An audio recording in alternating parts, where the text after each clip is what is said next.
welcome back to the Citizen channel. Hope we all stay safe and well. I've got the readers on ready today, guys, because I've got to read something out of this. So, yes, rather than swap them over, got my old readers on because it's what I'm going to read to you later is white on sky blue. And it's even difficult for my readers to pick out, but we'll have a look. Because this is, I didn't know that.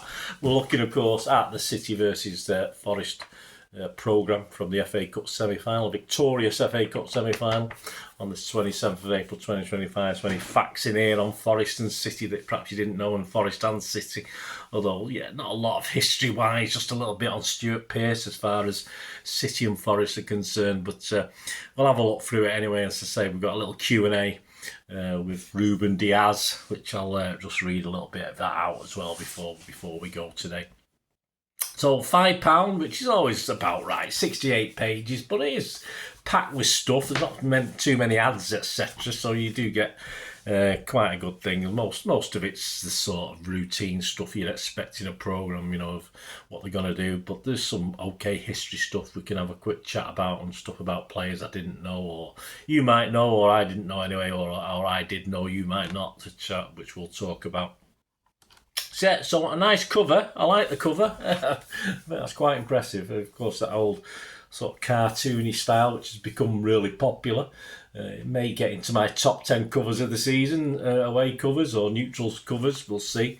But I like the cover, of course, there. And the print. I like the print, the old comic book type print. I can work with that. What's inside? What about Forest? Well, they've had 2 FA Cup wins. You may know that if you're a Forest fan, because this is Forest and City fans, of course. 1898, a 3-1 win over Derby. But is that why you don't like Derby? But you beat them, so it's all right. Lose my voice. 1958, I still not recovered from Wembley, although I had to shout about 4 times louder to make up for the guys who weren't there. 1958, a 2-1 win over Luton. By a long way, Chris Wood leads their scorers in all competitions. He's got 19. Alanga leads the assists with 10. And Morgan Gibbs-White is up there with 7. The Tricky Trees sponsors, that's an interesting one. I hadn't seen it. Is this a fairly new one? I don't remember seeing this on the shirt. It probably was when we played them recently, but I don't remember it. But of course, it's someone called Kion.com. As ever, it's to do with betting. There's so many of these betting clubs doing shirts now.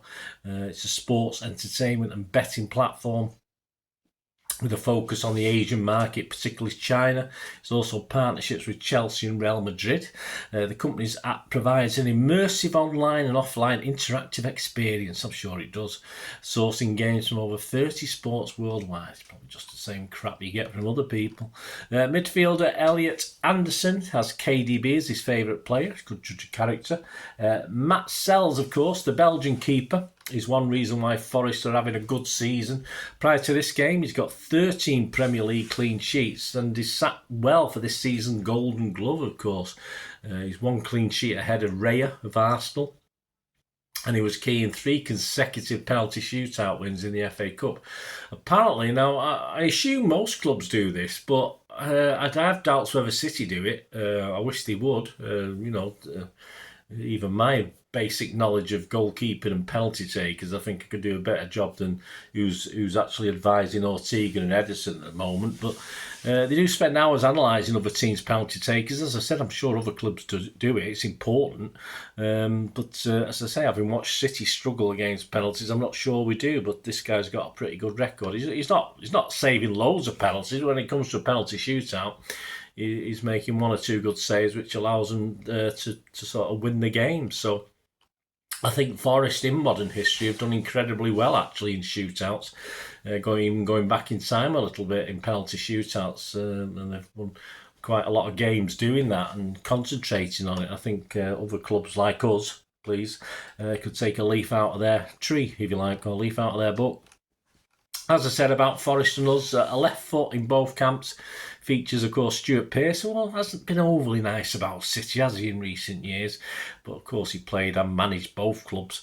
He made 401 appearances for Forest. And interestingly enough, when he first went there, Brian Clough, then the manager and legend, because I think he was he was an electrician by trade, Stuart Pearce. So he said his wife's iron was on the fritz, so he got him to fix it. But I mean, his wife's iron, was it not his iron as well? It was a bit not very PC, Brian. I don't think we were in those days, were we? Anyway, of course, Keegan brought him to City just about when he was ready to retire. So I always remember being disappointed that last game when he cocked up that penalty. But there you go, Stuart Pearce. About City, well, of course, we've had 7 FA Cup wins, you probably know that. We should really, for me, be in double figures by now. I think Pep should have certainly won at least another couple, rather than be pushing it for 3, but I think we should at least, under Pep and other managers, won more than 7 in recent years. I think we could have added another 3 or 4 to that. Scorers, well, of course, Erling Haaland's our number 1. But if you take away that, assist-wise, Savi's got 12. Nunes has got 9, and of course Foden leads the goal scoring stats with 10, although he's hardly ever playing now, is he? So still work to do, although we're spreading it about a little bit now, aren't we? Nico O'Reilly came off the bench with 2 assists against Bournemouth, of course, in the quarterfinals. I was there that day. This was the first time a City player has assisted 2 goals off the bench since Ilkay Gundogan in 2021. And only Exeter's Josh Magennis has more than Nico's 5 this season. So there you go, Josh Magennis. Well done, mate. I don't know how many rounds you played. I think you got up to the round before the quarters, didn't you? But you played more games, obviously, with the early rounds as well. The first ever semi-final hat-trick at Wembley was by Mahrez versus Sheffield United, of course, in 2023. And the first anywhere since some bloke called Dawson, not Les. Younger viewers, you probably won't know who Les Dawson is, but anyway, ask your dad. Not Les, but he did this for United in 1958, some bloke called Dawson. Bernardo's 84th minute winning goal against Chelsea last season was our latest, time-wise at Wembley, since Fred Tilson scored in the 1934 final. And before City made its 7 semis on the trot, the record was held jointly. It was held jointly up till we had 6 on the trot as well, because it was held jointly by United, who managed 5, and Arsenal. United managed their 5 between 1962 and 66, and Arsenal between 2001 and 2005, so they've done 5. So we've done 7 so far. I wonder if we'll go on for 8. Doesn't matter as long as we have to win the final. That's a problem. Foden has the highest appearances in these semi-finals of the current City squad, including this game. Because obviously he played in this one. He's appeared in 6 of the 7, not just been in the squad but got on the pitch. Marmouche has 1 Canadian parent, our Egyptian king, so he's a half Egyptian king, isn't he? So he could have actually played for Canada instead of Egypt, although he possibly made the right choice, of course, from a footballing point of view. And he scored on his Egyptian debut 1-0 over Libya. And he features on the wing for Egypt, so it's no surprise that Pep has used him there, as well as the pockets and number 9, etc. There's a great image there of Musha hitting home against Bournemouth. Right, let's hopefully I can get this out my voice giving up.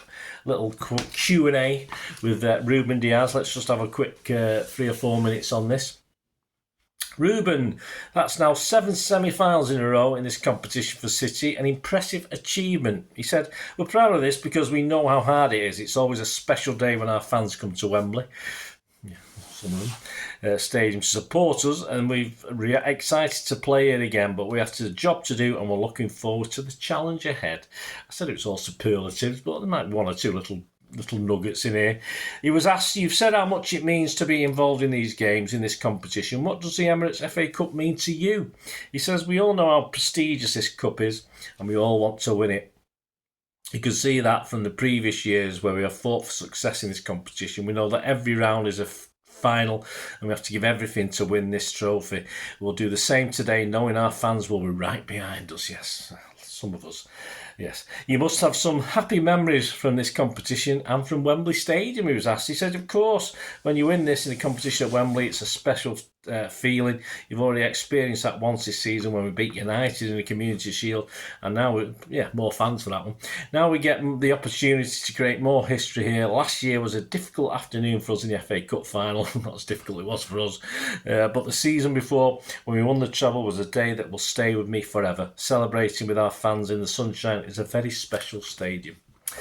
Do you approach these big cup games any differently? No, we approach every game the same in every competition. It doesn't matter who we are playing or the competition we are in. We want to win and we'll give everything to win for the club.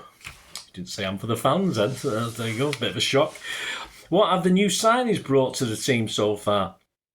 They brought energy into the group and excited to have them. They have settled into the group really well and have already contributed in their own way. We're going to need them for the rest of the season, and they have a big part to play in the future of this club. This club is always building for years to come. He was then asked, you face an informed Forest. What sort of match are you expecting against them? Probably boring. A difficult game. They're having a great season. We know they have quality all over the pitch. They're organised across the team and we have to be aware of their quality up front. We've beaten them this season once, they've beaten us too. So we're ready to battle with them again. We played a really good game in our win over them at home. We did a lot of good things in the game away too and didn't give away many chances. But credit to them for getting the winning goal in a tight game. Our focus is on ourselves, how we can be better, and what we have to give. We have to give everything to make what would be a third FA Cup final in a row. Given the challenging season he was asked City have had, how important is it to get through this game today and have the chance to lift some silverware? He said, we can only focus on today. We've been here before and we know how difficult it is to make the FA Cup final. There was always pressure on us to be fighting for every trophy. We are alive in this competition and will fight until the end.